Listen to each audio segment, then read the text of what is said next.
Hey Savannah, so what brings you in today? How things been going for you? Things have been going better. I went to college and started registering for the fall. Um, Started back to work. That's good. Yeah. Going to church and just kind of trying to get back to normal everyday activities. Yeah. So how are things going for you as far as getting around? And I see you've got a lot more movement back since you were here last time. Yeah. Getting around in the wheelchair is getting easier, except that not everything is handicap accessible like you would expect. Like, for example, at the college, when I went to register, the doors to the admin building didn't have a handicap button, so I had to pull them outwards by myself, which is not very easy when the doors are heavy. Also, on some of the buildings, they have handicap buttons, but they're not in service, they're broken, so it does no good to even have them. Right. So that must be pretty frustrating for you.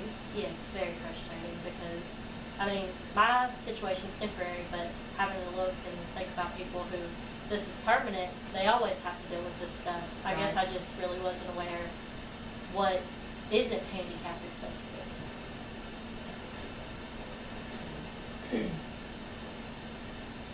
So you're getting caught up on your classes. I know you had taken incompletes. The teachers, the professors working with you and making everything pretty easy to get back in the groove?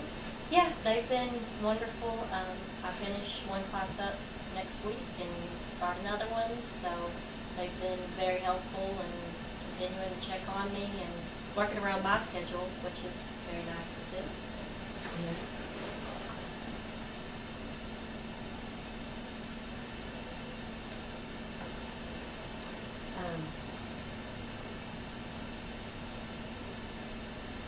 I guess I'm wondering,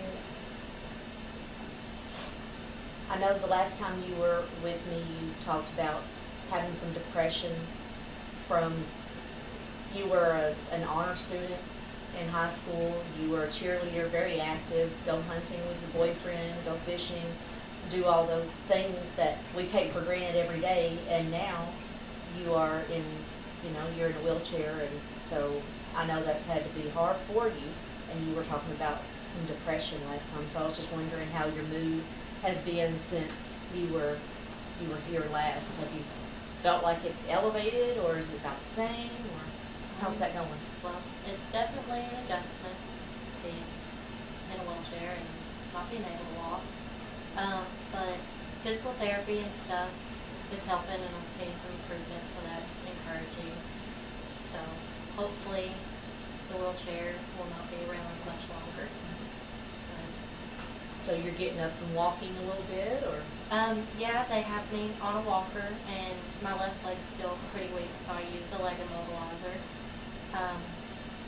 We're working on doing some strengthening exercises with it, so hopefully those muscles will get strong enough to support my body weight, and that won't be an issue. What about, I know that you had said that church, your spirituality was really important to you as well. Have you been able to get back to church and doing the activities that you were doing with the youth? Yes, they were very excited to have me back. Lots of hugs and everything. I shared with them last week about what's been going on and gave them kind of an update, because some of them were a little out of the loop, and some of them didn't even know I was in a wheelchair. They just thought I'd left. So, but they have all been very helpful and excited for me to be there, pushing me, and I'll fight over who gets to, push me, and all want to know everything about it. But so probably some of them were confused about, I know that when they gave reports at church and stuff, they talked about she couldn't move her arms, the only thing you could move was your head. And so I imagine that these children probably had this idea of what it was like for you to be there. Maybe they were imagining you like in a coma, so it was probably good for them to see you come back to church, even if it was in a limited way, to be able. Yeah, some of them told me what their images were, and I was like, no, not even close. But you want to share some of those things that they were thinking?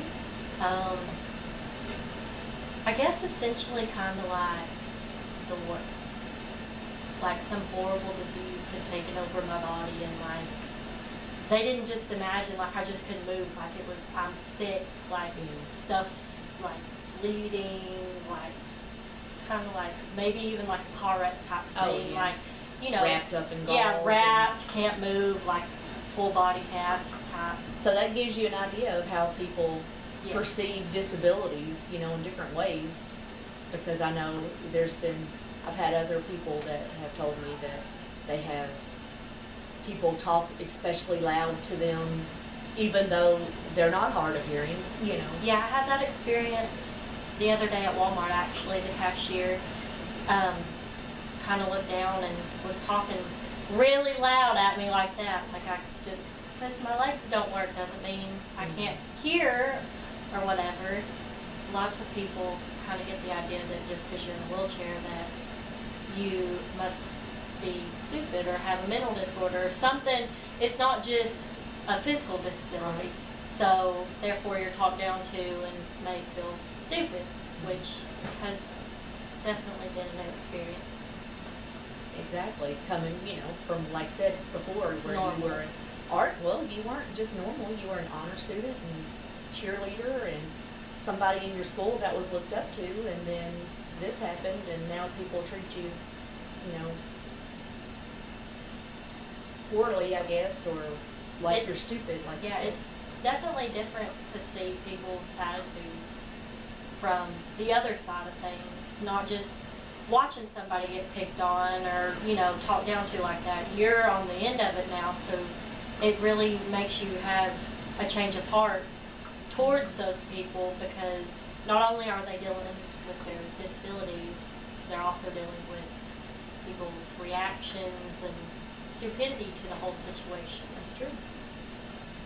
That's a very good point. And I said it earlier, but it just has to be so frustrating to deal with that sometimes you probably want to lash out and have to hold your tongue, or you've been pretty good about that? Not so much, I guess. Especially with my mom, just because being with somebody 24/7, depending on them for everything, especially when your house is a 2-story house and the living room has got to step down into it. So, like, even now that I can wheel myself around, I can't even just get up to go to the bathroom or get up to go get a drink. Like, I was dependent on her for everything. So that's kind of taken a toll on that relationship. Taking away your independence. Yeah. So, and I know it's stressful on her and it's stressful on me. So it's just. Well, and another thing is that it's not just taking away your independence. It's taking away your independence at a time when you're supposed to be finding your own self, your own independence, out of school, going to college, doing all these things for yourself, and then you wind up being just like a child again and having to start all over, and that has to be pretty difficult as well. Yeah, it's not fun to have to, call somebody every time you need just any little thing, whether it be food, drink, take a bath, whatever, when you're used to doing, getting up whenever you want to. Like, you don't realize how much you do during the day when you can't get up and just go do it. Like, or scratch your nose. Yeah. Because at one time you weren't able to move your arms. Yeah. So. That was definitely very hard, because I couldn't even scratch my head. I mean, couldn't feed myself, nothing. So it was definitely. Well, you seem like you're definitely in better spirits than you were the last time you were here. I think now you've got going to college and back in church and working, so you've got things to look forward to. So that's helping you to have you can see the future again and making plans. Yeah. So it's definitely brought more normalcy to my life than just sitting at home doing nothing. I still, get really tired doing all that, but that's just part of it till I get fully back to where I was. But it's nice to be able to go out and like last weekend, I went and floated the river with some friends, and that was fun just to kind of get away and do my own thing and be able to go and do something with them, and then not have to worry about loading the wheel. I mean, they still had to load the wheelchair, but I mean, all day they didn't have to worry, you know, like about all that. It was just like I was one of them back to my normal self. Right. So that That's was good. fun. Yes. Well, I'm glad to see that you're doing so well, and we'll pick up next time. Okay. Thank you. Thank you.